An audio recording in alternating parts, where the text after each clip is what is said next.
Hey, what's up, everybody? BDF 44 coming at you another video. All right, so um, chilling right now. Just got through watching Ray J, man. Yeah, I figured I'd react to what he's talking about, man. Jump ahead of it is, and I know that's going to be the number one topic over the next 24 hours.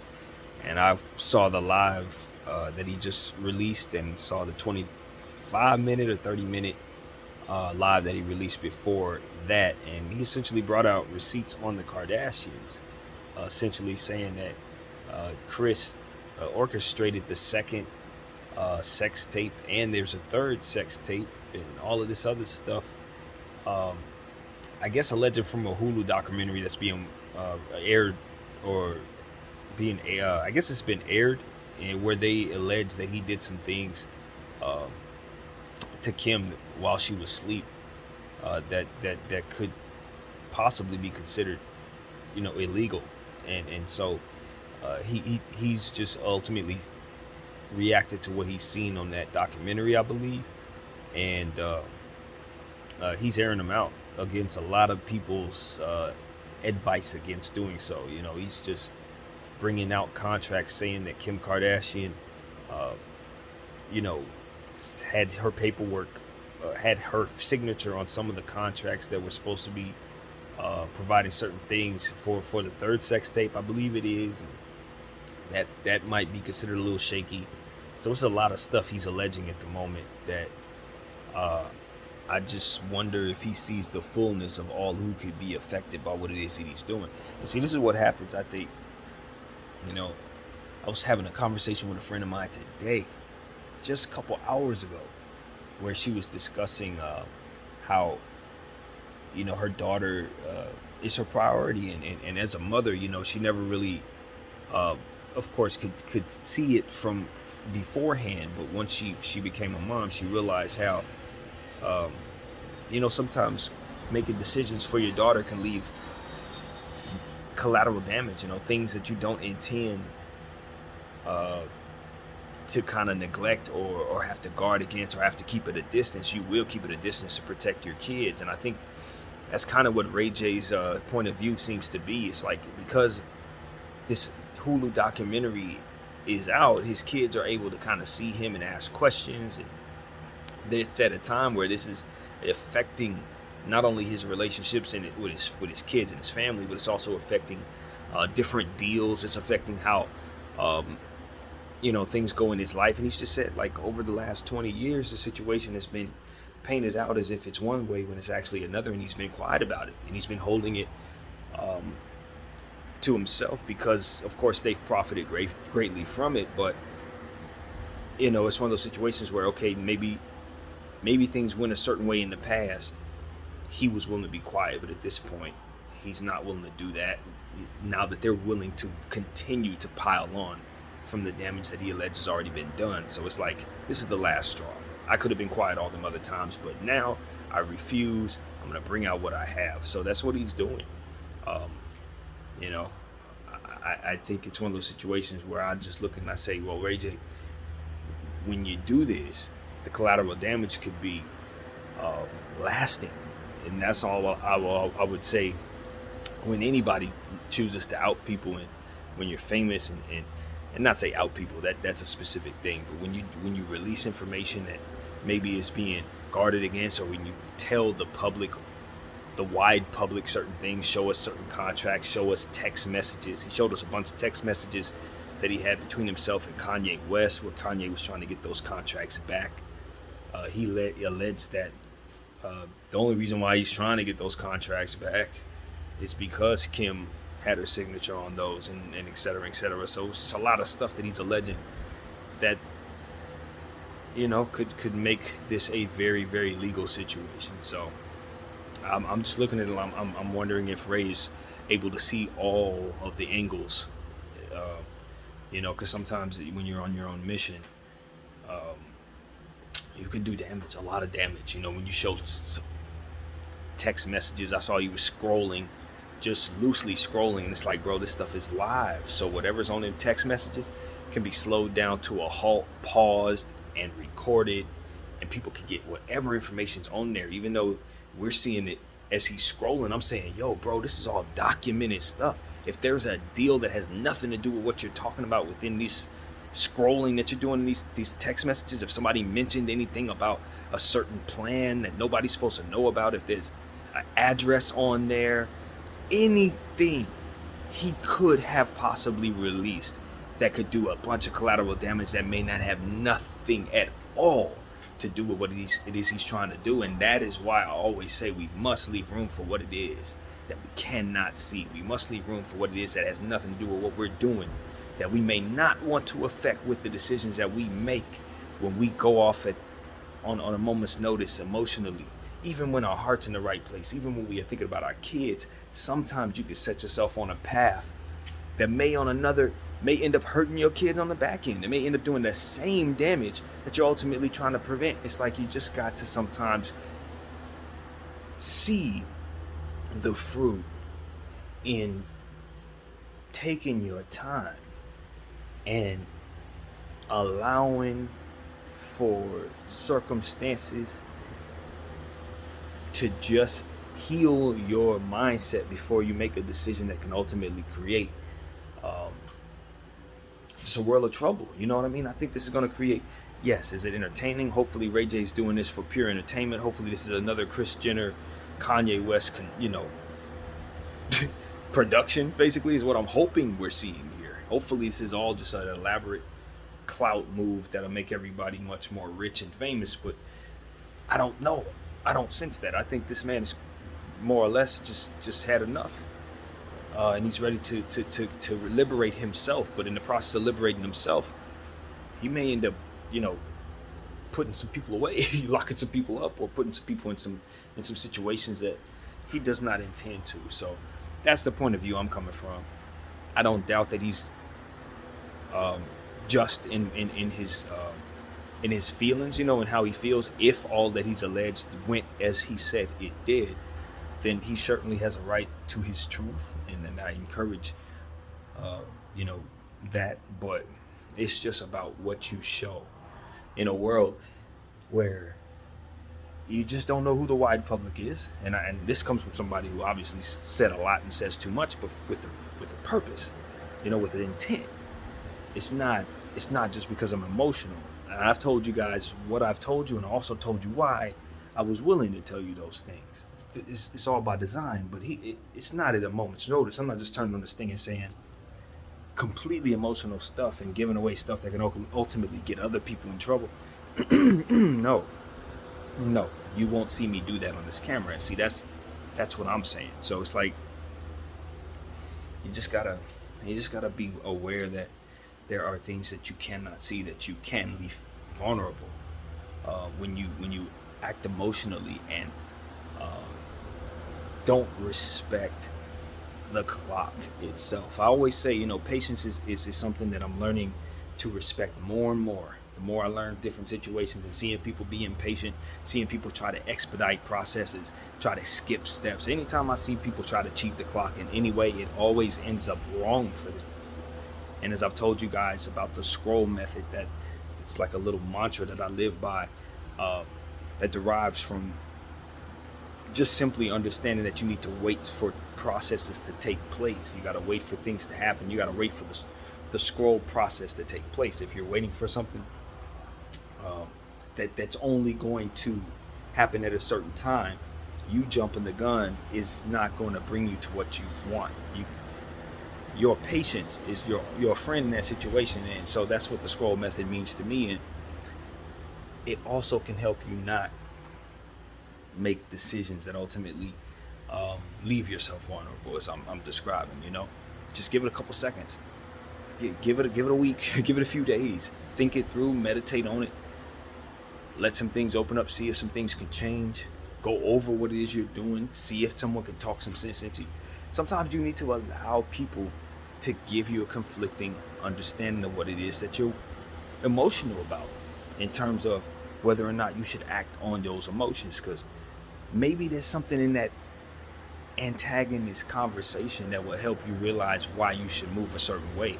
But if you don't have that, you're just going to move off emotion and then boom, hit with the consequences of making that bad decision or that bad move rather. So I don't know if this turns out to be bad for Ray J at all. I hope he's able to liberate himself and ultimately get to a point where he's at peace.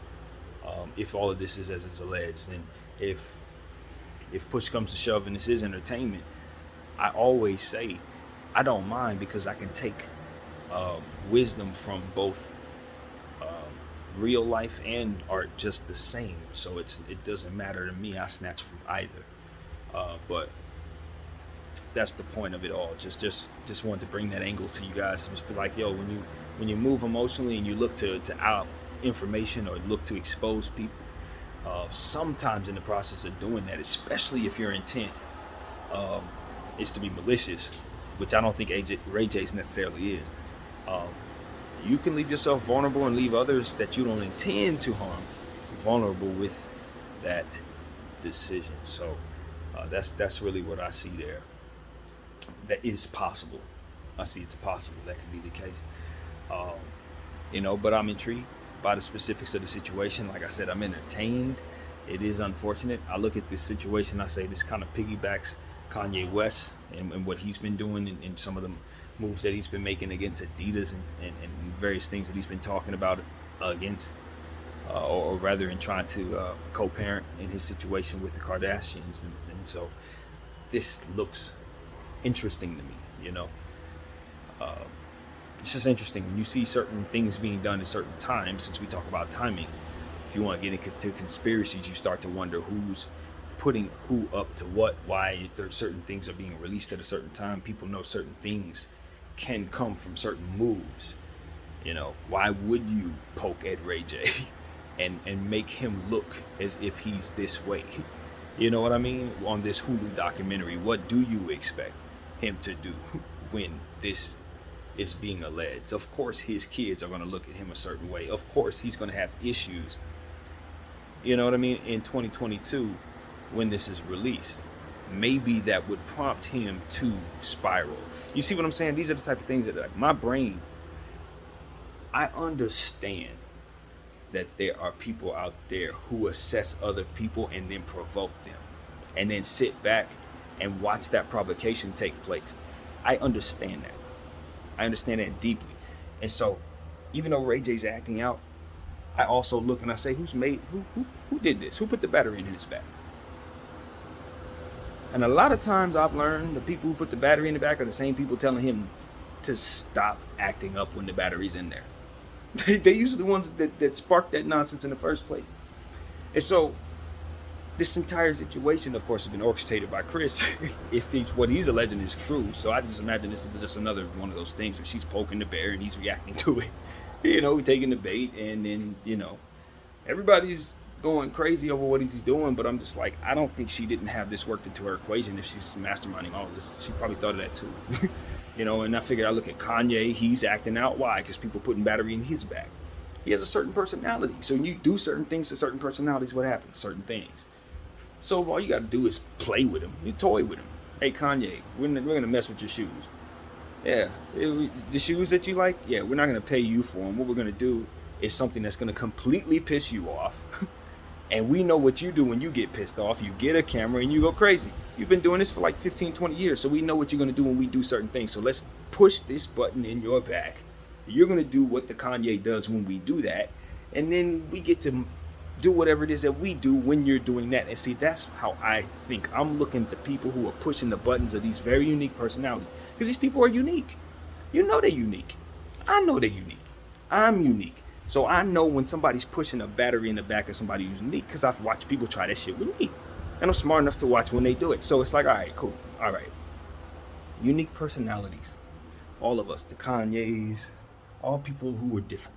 You gotta understand, we're in a world where people like to spark you. They want to use you because you are such a unique thing. So it's like this. I look at it like this. Shiny objects, spinning things that keep people distracted, right? When you have something like this, one of those things, all you gotta do is flick it once and it'll do all the spinning and it'll do all this. Just flick it one time. You don't have to do nothing else. It'll use its own inertia to spin forever, right? And when you want it to stop, you stop, right? That's how I look at situations like this. They put a battery in Ray J back. They knew exactly how he was going to act. Why? Because they seen how he acted back in the Breakfast Club. 20 years ago with the Breakfast Club, he acted a certain way. Gave us moments. When he feels like he's been pushed into a corner, he's going to turn on the camera and he's going to give you a moment. Kanye West, he's going to do the same thing. What's the common denominator? Take a guess. Come on, man. Some stuff is like, look, I don't think it's malicious in nature. It's all entertainment. But even entertainment has collateral damage, and that collateral damage could be mental health related. And sometimes you can see where people are using mental health people a certain way. Flicking them like dreidels. Flicking them like, you know what I mean? I don't know if it's to distract the people. Everything that is done is for the people, though. When we're talking about entertainment, it's for you. Even what I'm doing now is for you. And so I look at all of these people through that lens. Even Ray J was putting on for the camera for show. Even in his truth, he puts on for the camera. I think a lot of stuff is theatrical in nature because everybody knows everybody's holding the camera. So we're all acting to a degree. But it just becomes a situation where you understand that even when you're dealing with people who are entertainers, they're going to entertain as they tell their truth, because a lot of times the truth is the entertainment. They are entertainers. So that doesn't sway from the fact that what they're doing could be authentic in nature. They're just theatrical by nature.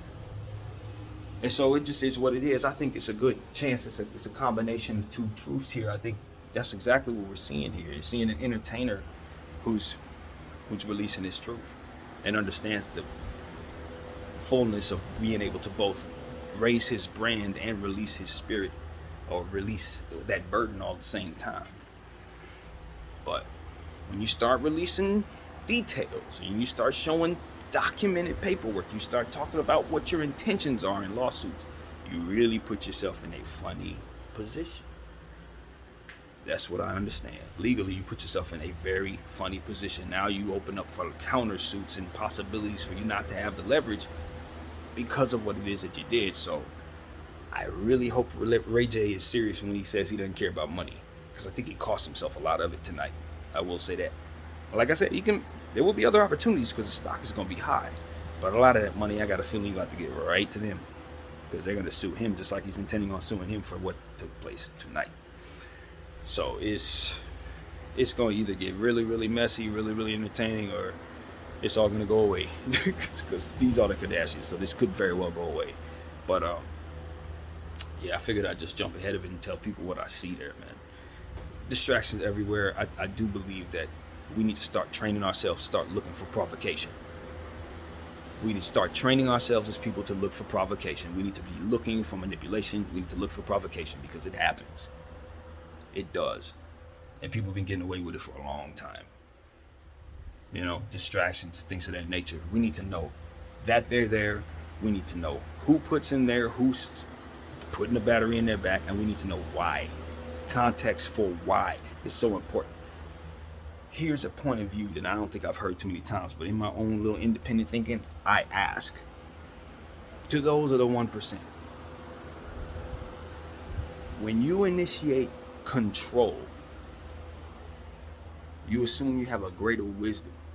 I'd assume if you have a greater power, you know. And I'm gonna segue away from that just to say I was listening to Shaquille O'Neal on a podcast today, and he was expressing his point of view to other guys in the room, you know, on being a parent and how his kids respect him. And I don't remember who it was that was speaking to him, but one of the guys said to him, you know, well, Shaq, you're a big guy, you know, even it's not like myself, I'm 5'9", I look at my son, he's 5'9", like there's a certain level of respect that I respect my son would have, but at the end of the day, it's gonna come down to whether I can physically control him. You ain't never gonna have that problem with any man or any child, no matter how big your son get. If it just come down to it, he always gonna have to deal with you physically. And so that's the perspective I have when I look at the 1%ers. I say, with all of your wisdom in trying to control the masses with various tactics in various ways and all the different things that y'all do, cheating the game, whatever it is, that we perceive it as always you guys are holding us back. But when I put myself in a position to try to understand what it means to try to hold things together and keep people off of each other, I understand that narratives can be necessary. I understand that certain things can be necessary. I understand withholding of certain truths and certain real basic understandings like Democrat and Republican can help people just simply stay in order and keep themselves from killing each other left and right to a degree. Because you need certain simplicities to help the overall majority, because the overall majority tends to be brain dead in nature as they move together. So I understand that if you were to try to keep them in order, there has to be some simplicity to how you handle them. What I'm saying to you is, are you sure you got it right? Because as I move about in a level of desperation on the floor that I'm on, what works for me on this level, and I have so much to guard against, is energy, positivity. The only thing that's gotten me through all of this is treating people right and living in the space for which karma is real. Spirituality, because I don't have control over others. I don't have control over you. I don't have control over even my own circumstances. So I lean on understanding and timing. Timing has been what has been the gift, I guess, for me in my little world that has been working in terms of applying faith, applying goodwill, applying good energy. And as I tell people in my little personal life, it's like, until I started living right, did things start working out for me. But if I'm in a position to where I don't have to live right for things to work out for me, when will I engage in the energy otherwise that would bring forth the type of quality that I'm referring to? If you don't have that desperation, where would you otherwise need it? If I'm always 7'1", 360 pounds, when do I ever actually have to respect my son to say, your choices matter, son? If I'm for Shaquille O'Neal, or to say, hey, son, you are going to have to adhere to me, but if I have to come against you, I may not necessarily be able to hold you back. Like, there's never going to be a moment in time where he can even relate to that. So for him to try to put himself in my perspective, am I sure he has the fullest of mind to understand how to deal with me or what's best for me? And I say to the 1% the same. Are you sure from your position of power that you actually know what's best for us? That you actually know what's best for you in regards to us? Because you can't relate to us and you don't know what works for us. But in the understanding that I, down here, am vulnerable, dealing with things that you don't have to because you're not as vulnerable. You understand what I'm saying? There's no vulnerability necessary for you to have to apply such faith in this regard. So you can engage in different energies without them having consequence. But the overall understanding is, even engaging those energies still have consequences, because you can't control us forever. The various ways you control us end up falling apart. These things end up getting exposed. Eventually people end up cracking and everything falls apart for you. Why? Because the energy's bad. The energy's bad because you're not engaging in the positive things that ultimately allow for people to get along. It's so much cynicism from person to person. Cynicism that we can believe in a God together, or believe in one another, or overcome different issues, or hash certain things out. It's like, it's so much cynicism that I see in the world. It's like, if we were to ever just apply a little optimism in certain situations, I'd imagine some of the things that we don't believe in, like world peace and ending hunger and stuff like that, could actually be positive, if for not such cynicism, if for not such a disconnect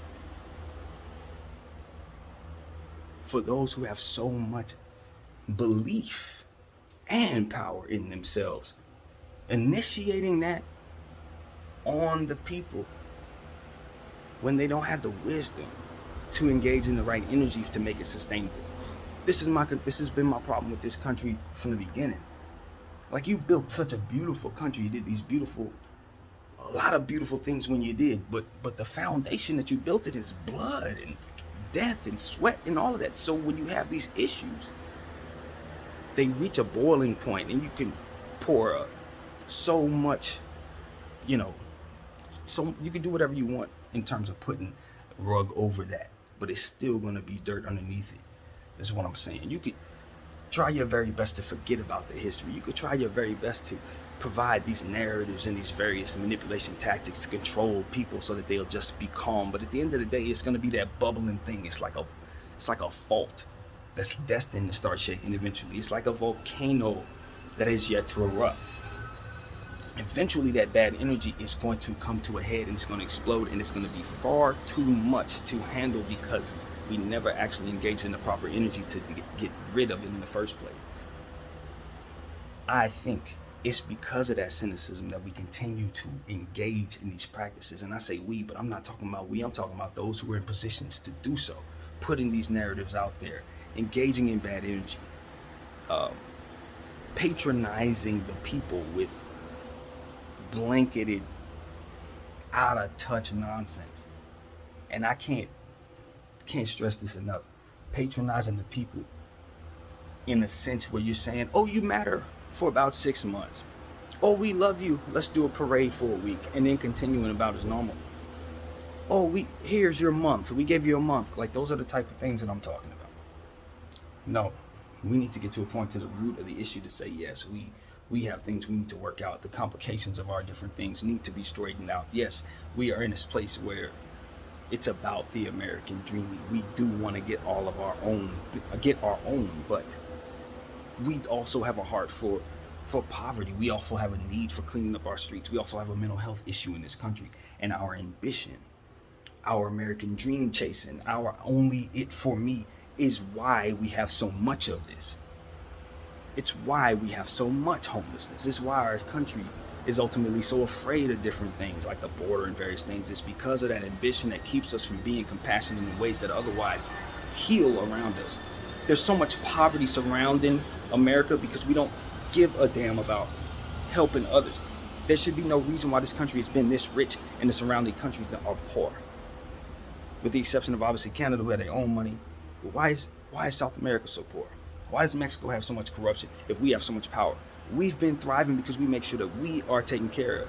And then when we outsource, we outsource because it makes sense. That's my understanding. Okay, we give our job, we sell our jobs to this country, we sell our jobs to that country, if it makes sense. But otherwise, we're not looking to enrich the soil around us. We're not looking to engage in the right energy. The first thing America should have did when it got big was make sure that its brothers were straight.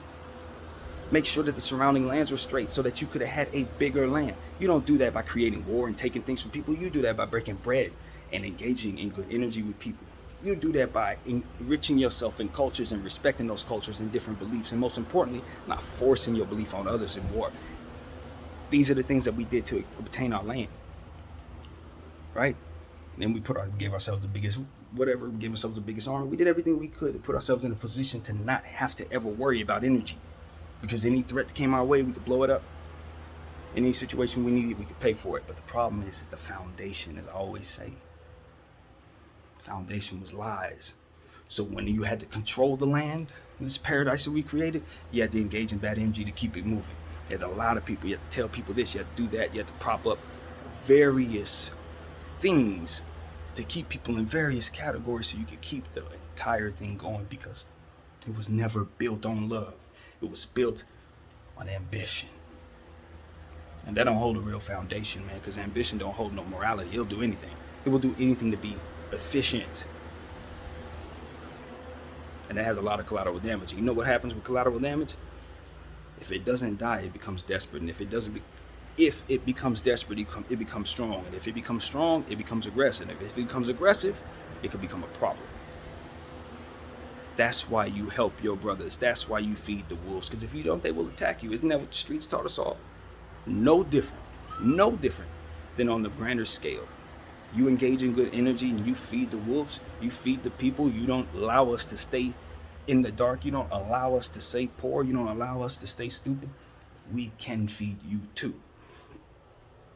With our genius, with our ability to count, with our ability to stand, with our ability to land, we can do all kinds of things. And I say that from a place of understanding, because I've known geniuses that have never had a chance. Warriors that have never had any protection, anything that can allow them to have structure. Some of the best people I've known and not been rich. Some of the most responsible minds and some of the most brilliant minds I know never had no power. I'm willing to bet the 1%ers are looking around and people are next to them that they trust, and they say, I trust these people, but I know there's somewhere a greater mind. Maybe a mistake was made here or there. Somewhere there's a greater mind. You know where he is? In the same places you allow to be neglected, the same places you allow to be oppressed. That person is somewhere with their mind wrapped up in some celebrity mental health case that you got spinning out here, that you just provoked. They're in love with that instead of in love with what it is they need to be in order to be great, in order to be that person in position to make that decision that maybe that person next to you might not be quite sharp enough to make. That person that we're talking about, that's in love with that super celebrity, yeah, they're smart enough to do it. They actually are. But you got them doing some dumb stuff. You got them engaging in low frequency energy. You got them engaging in stuff that has nothing to do with anything that's going to otherwise enrich them and make them valuable. And I ain't talking about just money. I'm talking about in life and leverage. Confidence. To know who they are and to establish that. You know, a lot of people walk around and say, including myself, I'm a black person, we don't know who we are. That's maybe one thing, but what I also see is a bunch of black people who are defining who they are. A bunch of people, we take the black out of it, people who are defining who they are. They got to look in their past and say, they were kings, I'm a king. You know what I'm saying? And so when you start to identify and establish identity, you start to respect identity. When you start to look into your history, you start to find the wisdom. And it ain't enough to just know who you are. You got to know where you're at. And I always say that. It's like we right now, we're caught up in the identity aspect of it. That's cool. Once you know who you are, that's great. Then what? You need to know where you're at. You got to understand how the world works and the environment you're in. And that's what I'm trying to do when I look at Ray J and I see what it is that he's doing. He's reacting to the environment he's been in. He's reacting to the world that he's known, and he's letting us see behind the curtain of what's actually going on. And honestly, I'm not surprised by any of it. But what I will say is, Ray, there's people above you who have done whatever they've done, and that is why you're doing what you're doing. What I will say is some of it, I believe was done purposefully. And I think people know exactly what people are going to do sometimes. I really do. And they'll sit back, oh, I'm so shocked, why are you doing this? Ray, put the phone down. You knew he wasn't going to put the phone down. You knew, you know. You know, this is just one of those situations where I'm just like, look, the brain that I have, no. I'm going to ask different types of questions. I'm going to point out different types of things. And I'm going to let people know I see something there. And while his concerns and what he's saying is real, there's a bigger something going on that is there to see. And the question is, does anybody else see it? My name is BDF 44. I thank you all for watching. I'm out.